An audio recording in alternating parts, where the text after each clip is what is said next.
Let's see if it's in the Express. No, it's not in the Express.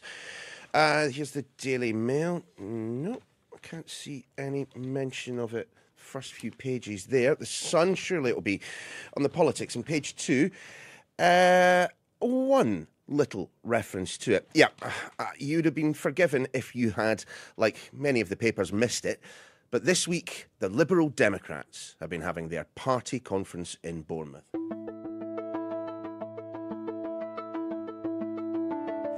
Yeah, you'd be forgiven if you'd missed it, like many of the newspapers, but this week, the Liberal Democrats have been having their party conference in Bournemouth. Once derided as the Dungaree Jamboree, this year, as the party gathers by the sea, there's a certain something in the air, and I don't mean the smell of sewage. Buoyed by remarkable successes in by-elections in Chesham and Amersham, North Shropshire, Tiverton and Somerton, and Somerset and Frome, there is a confidence to the Lib Dems and their leader Sir Ed Davey that isn't exactly reflected in their grand total of MPs. But as things begin to feel a bit more general election-y, there exists the very real prospect of the party once again becoming kingmaker, that, as in 2010, their seats could be the basis for a coalition government, if of course Labour falls short. Hence all the talk of tactical voting and proportional representation in Bournemouth this week, led by Steve Coogan and one Carol Vorderman, of whom a lot more a little later. Certain to make gains at the next election, you may well ask yourselves, are we paying the Lib Dems enough attention? I'm Niall Paterson. Welcome to the Sky News Daily. Later, I will be speaking to Sarah Dyke, who overturned almost a 20,000 majority to take the seat of Somerset and Frome from the Tories, and discussing the merits, or otherwise, of tactical voting with Carol Vorderman. I just feel right now that politics is in such a state. I am an old bird with an iPhone. That's it. But I do feel a responsibility. Before we hear from our Deputy Political Editor, Sam Coates, let's just have a quick listen to Sir Ed Davey. We have taken chunks out of the blue wall. We have made it start to crumble. Now let's smash it for good. The British people are desperate for hope. The British people are desperate for change. The British people are desperate for a fair deal. And we are the ones who can make it happen. So let's get to it. And let's head straight to the big, the Bournemouth International Conference Centre, where we'll find Sam Coates, our Deputy Political Editor. Sam, how's it been? It's been quite a remarkable conference in some ways. This is the first one I've been to since 2014, when they were in the kind of final throes of the coalition, sitting next to Conservative cabinet ministers around the cabinet table. Ed Davey was one of those cabinet ministers. And the reason it's remarkable, Neil, is because today this party is almost exclusively an anti-Tory force. It wasn't that.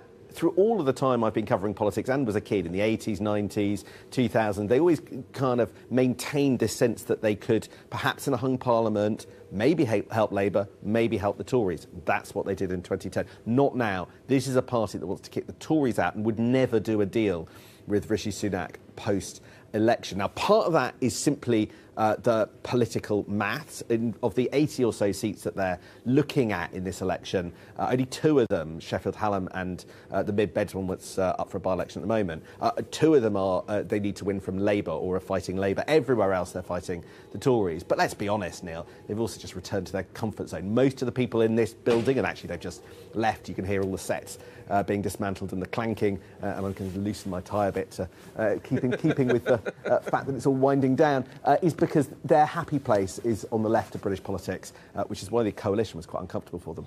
Yeah, but it isn't also part of the reason. You know, people do have memories. People do remember exactly what happened back in 2010. Nick Clegg, tuition fees, that pledge in particular, being abandoned. People really, really did get upset by that.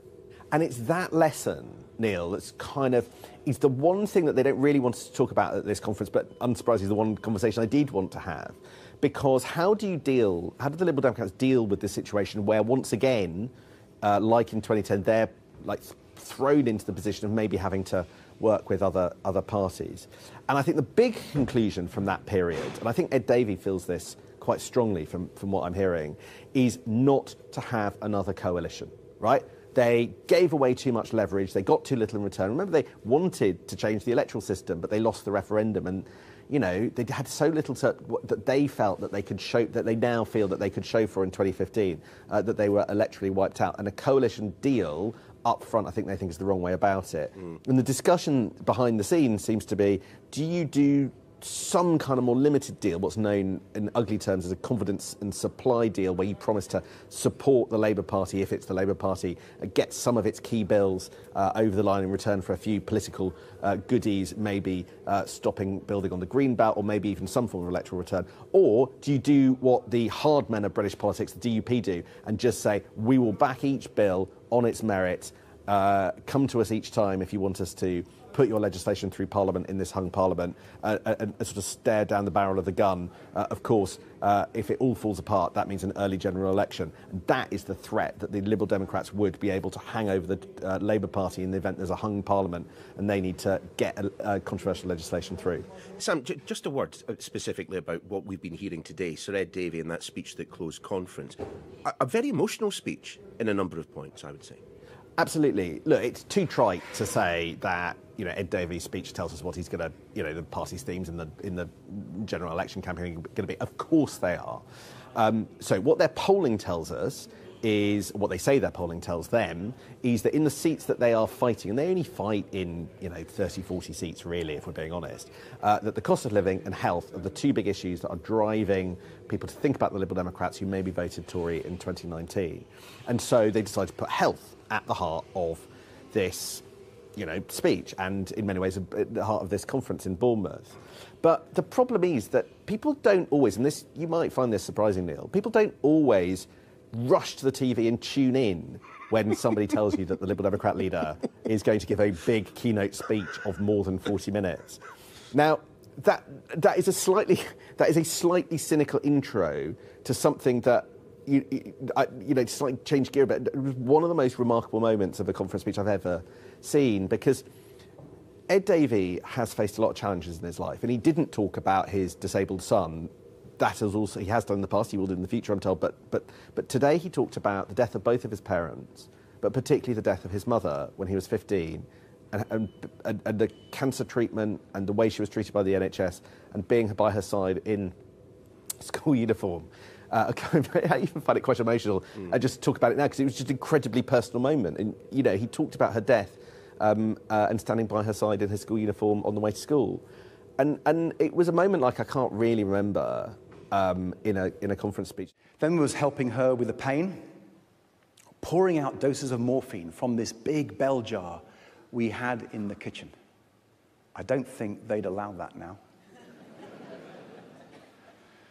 Putting pads on her legs and sides so she could give herself small electric shocks when the pain got really bad.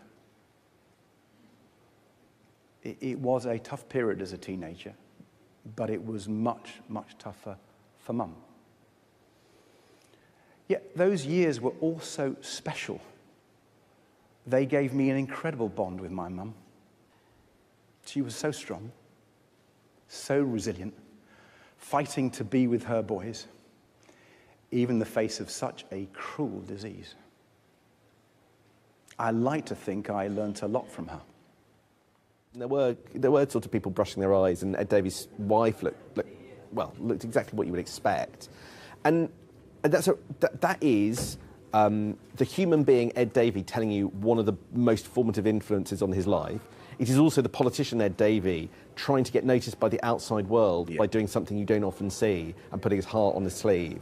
And look, it'll be interesting to see whether people clock that moment, because in the hall, I mean, my God, it was quite something. Well, let's cast our eyes towards the horizon and, of course, the general election and where exactly the Liberal Democrats think that they might be after that. I mean, and also, Sam, just a word from you. What is it that they would want for confidence and supply, coalition, or call it what you will, but what would they need to insist upon? Do we have any idea? Well, look, Ed Davey tried to suggest that that might include some kind of electoral reform in his speech. There is some suggestion that they wouldn't go great guns in supporting Labour plans to build over the Green Belt, although there was a backlash against that at this conference. I mean, the truth is that we don't really know that much about that kind of agenda that might work with the Labour Party and what they would want to show for it. But I think that it all like how much you can ask for depends on how well you do, right? You know, it goes without saying that the more seats you get, the more power you have, and it'll depend a bit on that. And but I think it's slightly harder going than many people appreciate. You know, there've been points in history where the Liberal Democrats have won many dozen seats. Yeah. They've been a party with big picture kind of goals and messages like stop the Iraq war, penny on income tax. That's not this Liberal Democrat. It's not Ed Davey's Liberal Democrat Party. Ed Davey's Liberal Democrat Party is about fighting in 30 or 40 individual constituencies because they know they'll be outgunned on the national stage, and it's about winning the election in seat by hard work from activists, the people in the hall, before the formal election campaign begins. And I think that really, you know, when you talk to realists, they're talking about getting somewhere between 15 and 35 seats, which, you know, is a lot less than we've seen in the past. So, yes, the Liberal Democrats might play a role, but the biggest thing I've come away from this conference surprised at is it might be a smaller role than perhaps I arrived in Bournemouth thinking it would be. And Sam, before I let you go, I have to say this. You have broken my heart. You're doing a podcast, but not with me, instead with Politico's Jack Blanchard. Tell us a little bit about it. I mean, literally, Neil, you are sitting in a chair doing a podcast with me, complaining about me not doing a podcast with you. So just, you know, take a moment to reflect. But you're right, I've got a very exciting new podcast to promote, and it's going to be launched this Sunday. It's called Politics at Jack and Sam's. It's very exciting because it is actually a tie-up between Sky, mega brand, and Politico, the Politico Nerds mega brand, and they're coming together. And what this means in practice is that at 6:30 every Sunday night, a new edition of Politics and Jack and Sam's will drop. And what it is intended to do is bring you all the political news of the week ahead. So we're sort of trying to give you a digest, informed commentary, tips, exclusives, stories, everything you need to know about the week ahead in just 30 minutes. So we're not going to wang on forever. We're not going to, but you can listen to it Sunday night, Monday, or any time you from wherever you get your podcasts. If there's one podcast that you listen to, make sure that's it. Yeah, maybe. Sam, best of luck with the new podcast. Thank you, Neil. Thank you, Sam. Ed Davey, as you've just been hearing, undeniably and understandably pleased as punch with the recent by-election successes. And indeed, he made reference to them very early in his speech. Let's have a listen. You might remember, after our incredible victory in Somerton and Frome in July, when the amazing Sir Dyke overturned a Conservative majority of 19,000, I said, it's time to get these clowns out of number 10. And Sarah Dyke spoke to me from a rather blustery Bournemouth. Well, the Liberal Democrats are offering something very different to the other parties. We know, and people have said to me in Somerton and Frome over the last course of the last few months, that they want a local champion, somebody who stands up for them, somebody who's going to fight for them, for the NHS crisis that we're in, the cost of living crisis that we're in. People are saying that the Conservative government is not doing enough for them, and they want change, and they're electing change. Look at me in Somerton and Frome. We had Richard Ford back in Tiverton and Honiton last year, but also the swathe of new councillors that we've got right across the country. At the next election, the Lib Dems are certain to pick up a number of seats. What will they use that power for? How will the Lib Dems wield that influence when it comes to the Green benches? Well, obviously, we've got a really strong set of policies that they'll be coming forward in our manifesto. And the more Liberal Democrat MPs that we have on the benches, we can show that we're really strong opposition to making sure that we hold the government at the time to account. See, I was where you are now back in 2009. That was where the Liberal Democrats had their conference at the BIC in Bournemouth back then, ahead, of course, the general election in 2010. And Nick Clegg, of course, then leader, said an awful lot of things that were very similar to what you just said there. I asked him, Nick, what will you have to insist upon if you are to serve in a coalition government? And back the answer came, no, I want people to vote for me because they want me to be the next Prime Minister, so on and so forth. Do you think, however, given that this election may well end up in the balance with the Liberal Democrats once again being potentially kingmakers, that it is unfair for people to ask very straightforwardly, what would the Liberal Democrats prioritise if they were to enter into some kind of formal working relationship to form a government? Our focus, as I've said, is to get as many MPs in Parliament. To me, there's no chance of any coalition. There's no deals. It's purely a focus on getting Liberal Democrats, hard-working Liberal Democrats, on those green benches representing their constituents. What would be a good general election result for the Lib Dems, whenever that general election might come? I mean, I'm old enough and ugly enough to remember a time when, you know, Charlie Kennedy and others were sitting atop a party of, what, roughly 50 plus MPs. I mean, do you think you're going to get back to those kind of levels? I haven't got any targets, and so let's just kind of focus on making sure that we have a great team of Liberal Democrat MPs after the next general election. But I'm pretty sure that number is going to grow quite significantly to what we are now, given the amazing results that we've had over the last parliamentary term, getting 4 new Liberal Democrat MPs and hopefully a 5th towards the end of October. Thanks, Sarah. Stay where you are. In a moment, we will be talking tactical voting with one of its most high-profile proponents, Carol Vorderman.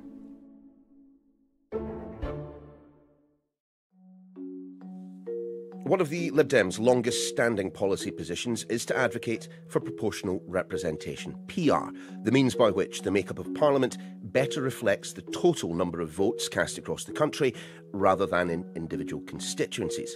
Indeed, as part of the coalition deal with the Tories in 2010, they secured a referendum on PR the following year, which ended, like Nick Clegg's commitment to not raising tuition fees, with a resounding no. Absent that sort of electoral reform, many are now talking about tactical voting as a means of ensuring a Conservative defeat.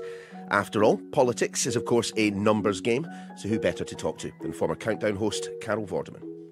Let's start with the big questions first. I mean, what is your appraisal of the state of British politics right now? Well, it is a big question. It's a big answer, quite honestly, Neil.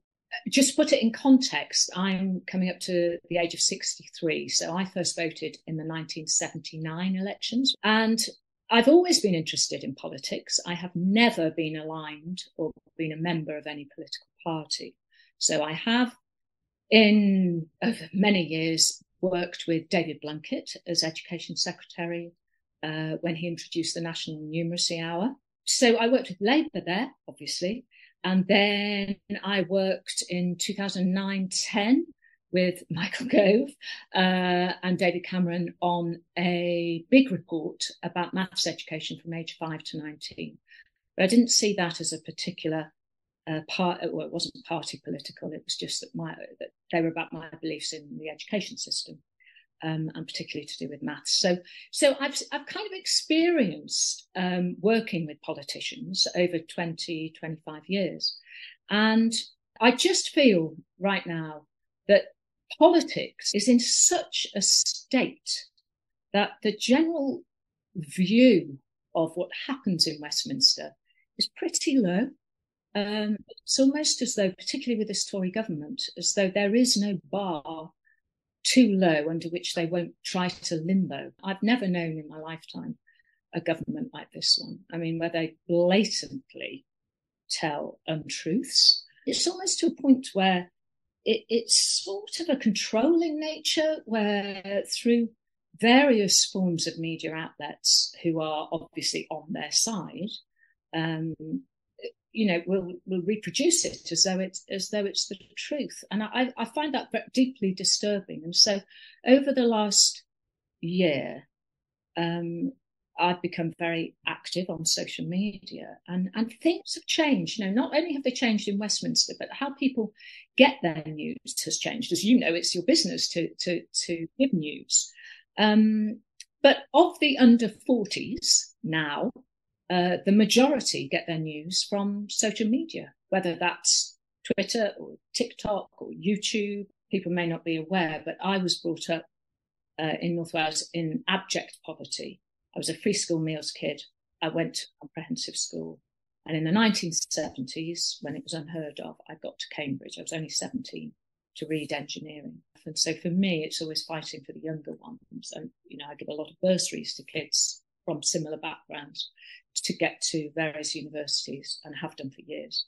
Well, it strikes me then, given your background, that may well go some way to explaining why you seem so concerned about fairness when it comes to politics, and indeed the reason perhaps behind throwing your weight behind the Lib Dems, along with Steve Coogan, talking about tactical voting and potentially even some kind of electoral reform. Just outline exactly why you think at the next election, whenever that may be, tactical voting will be such an important way of people expressing their political views. I'm pointing out I am not a member of the Lib Dems. I'm not a member of Labour. But obviously the Lib Dems have for many years been talking about PR. And it's something that I kind of ignored really in the 80s and 90s. Now I see how the first past the post system, and of course Europe has changed massively over the course of those years since I was growing up. I believe that the only other country which doesn't have some form of PR in Europe is Belarus. And we know what a wonderful democracy that is. So the first past the post system, I believe, is no longer fit for purpose. I am part of a tactical voting active team, and we have a website called stopthetories.vote. And we're all volunteers. Some are aligned to one party or another, but basically we're a mixture. But we fundamentally have the principle that we will not get change. And PR isn't the fundamental reason behind this for me. This is about getting this appalling government out. If anything, if the Lib Dems have done anything over the past 12 months, isn't it that they have shown that practically every seat held by a Conservative is a marginal seat these days? Back when I was a political correspondent, you would be looking at maybe 1,000, 1,500, 2,000 maybe of a majority. You'd describe that as a marginal. Nowadays, 9,000, 10,000. That's a seat that the Liberal Democrats and indeed Labour will be targeting. And Labour, I mean, obviously by-elections are slightly differently, but in Somerton and Frome, where Sir Ed Davey obviously triumphed for the Lib Dems, and up in Selby, where Labour triumphed, they were massive majorities, just like you say. So I think, the attitude we have, and it's quite, what I find interesting is at first you say something and people kind of go, oh, that's ridiculous. And then people start to believe, and I believe that between us all, we honestly can reduce the Conservative Party to the lowest number of MPs that they've had in modern history. Just to dwell on the kind of the PR point, the proportional representation point for a second, isn't it obvious that the only parties who ever advocate for proportional representation are the ones who stand to benefit from it most? Well, I would completely argue the other way. Isn't it self-interest when the two parties who have held power over however many decades now want to continue with the first past the post system? That would be my argument. So, for instance, go back to 2019 and we look at statistics. I like statistics. The Lib Dems got, I think it's just under 12% of the vote. And yet they got under 2% of the seats, in spite of increasing their share by 4%. So that's a nonsense. That's not good maths. It's not good statistics. It's just terrible. So you're saying it's their self-interest. I'm saying no, it's the Conservative and Labour self-interest to continue this system. But I tell you whose interest it is not in. It's not in the interest of the British population. Why do you do this? Why are you advocating so strongly? Because I have seen some of the backlash that you receive on social media and elsewhere. Yeah, I do. I get, Tories attack me everywhere they can. But I'm a Welsh girl, so that doesn't provide fear in my heart, I can tell you. I do it because I'm older. I was given opportunity. I've worked hard, and I've made money out of that. And I've made a secure life for me and my family. And I do it because I have to do it, because somebody has to do it. And there are an awful lot of people who, you know, have been working hard for so long. And I have a platform. And if I can channel what they do through that platform, then I'm happy with that. And they can throw at me what they want to throw at me. I know who I am, and I know the reasons why I'm doing it. I mean, do the BBC have an issue with you expressing your political views in the way that you do? I mean, you have a radio show on BBC Wales, non-news, non-political, lovely show on a Saturday lunchtime where we have a kitchen disco. We have a couple of showbiz interviews, and it's just lovely. The reason I ask, I mean, you know, Gary Lineker keeps coming in for an awful lot of stick. You know, does the day job and does the day job very, very well. But again, feels. I think, kind of quite like you actually, feels a need to talk out on significant political issues of the day and uses the platform that he has to make those points loudly. We all know that the BBC will be introducing new guidelines for freelancers such as myself. So we'll wait and see what those are, and then I'll make a decision based on that as to whether I carry on or not. Yeah, but I love the BBC, and I've worked with the BBC, gosh, on and off for 35 years. What are your personal politics then? I mean, you are someone with a voice, a very loud voice, a very obvious platform from which to talk about these matters. I mean, it's fair for us to ask that question of you. I mean, where exactly on the political spectrum you find yourself? My deep passions are education and young people and fairness. And what I can't bear is injustice. I can't bear divisiveness, and division in society has been encouraged by the Conservatives for quite a few years now.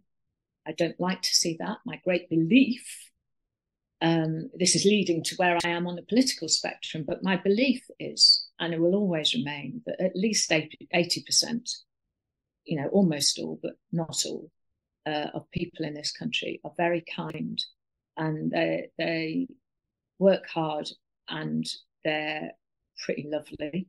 I would say in the traditional sense, I've always been pretty central. And that's why I've never aligned myself to one political party or another, because I can't say, oh yes, everything that party says I agree with, or everything that party says I agree with. Well, there are precious few politicians that can say that, you know, of their own party's manifesto. I mean, you say that you're not a politician, but you're as near as damn it, aren't you? I mean, you are advocating on big issues. You're asking people to vote in a specific manner. I mean, or to investigate the possibility of voting in a specific. I'm not asking people for anything. Mm-hmm. That's a huge difference. I am an old bird with an iPhone. That's who I am. I have zero power, but I do feel a responsibility. I am not a politician. I literally gain nothing from this. I mean, not financially, obviously, not in any way. Is it for gain? Not at all. But if Sir Ed Davey, or even Sir Keir Starmer, were to offer you a peerage under the banner of their respective parties, you're not telling me you wouldn't take it? Right now, absolutely not. No, that's not why I'm doing this. Honestly, that's not why I'm doing this. I know. I mean, I'm really glad you've asked these questions, actually, Neil, because they are things I get accused of all the time, and it's absolutely not the case. I just feel as though this is a point in history where, you know, we can change things for the better.